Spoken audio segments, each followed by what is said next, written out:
ভাই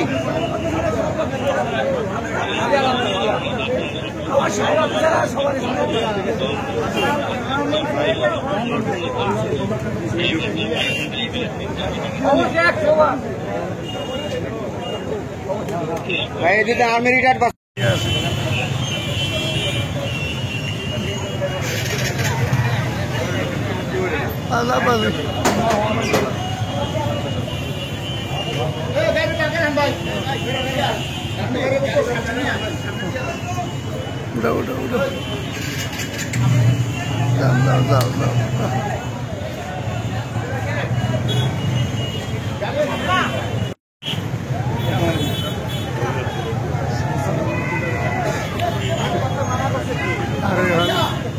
যুবলীগের সেক্রেটারি দর্শিম ভাই সাংবাদিক সাংবাদিক গাড়িগুলো সামনে না ভাই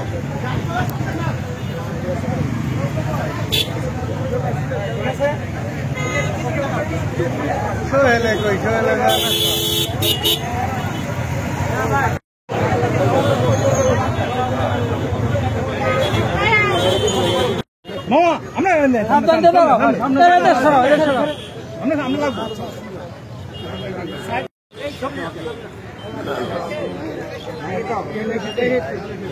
লালু ভাই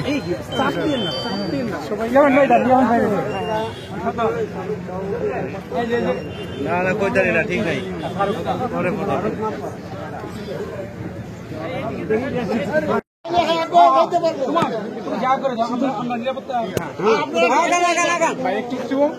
ভাই দোনো পাশে যাইবেন না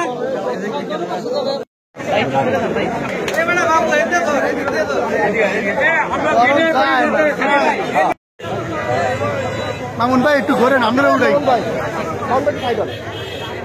মামুন ভাই শুদ্ধ উড়াই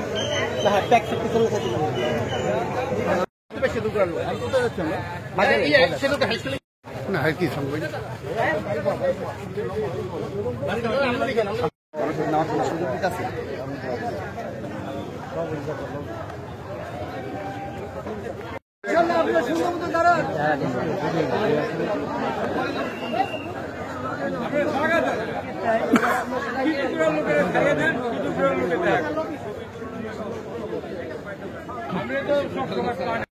কিন্তু তার সাথে কথা বলার চেষ্টা করবো আসলে এই যে আমরা দেখছি মাইক্রোফোনটা আমরা একটু তার সাথে কথা বলার চেষ্টা করবো আসলে এই যে এতদিন পরে আপনি আপনার নির্বাচনী এলাকায় প্রচারণা চালাচ্ছেন এই বিষয়টা আপনার কাছে কতটা আনন্দের এই কোনোর মধ্যে শিক্ষার্থীদের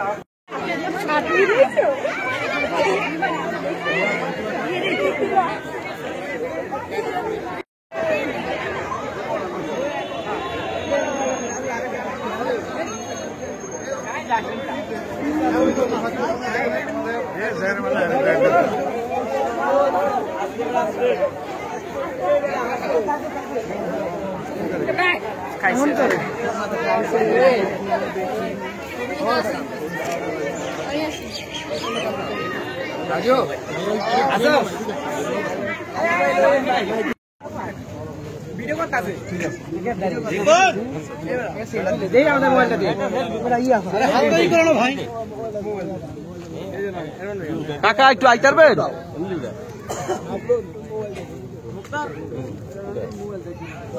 আসছিলাম জনগণ সেই তদ্রুপ আমাকে সেরকমই ভালোবাসা দিচ্ছে আসলে এটাই হচ্ছে আমার সবচেয়ে বড় তৃপ্তি এবং আমার সবচেয়ে বড় অর্জন। আচ্ছা আরেকটা প্রশ্ন আছে সেটা সিদ্ধান্ত আপনারা বলে দেখেছেন চিফ অ্যাডভাইজার মহোদয় ইলেকশন অলরেডি ঘোষণা করে দিয়েছেন প্রধান নির্বাচন কমিশনার ইলেকশন রোডম্যাপ ঘোষণা করেছেন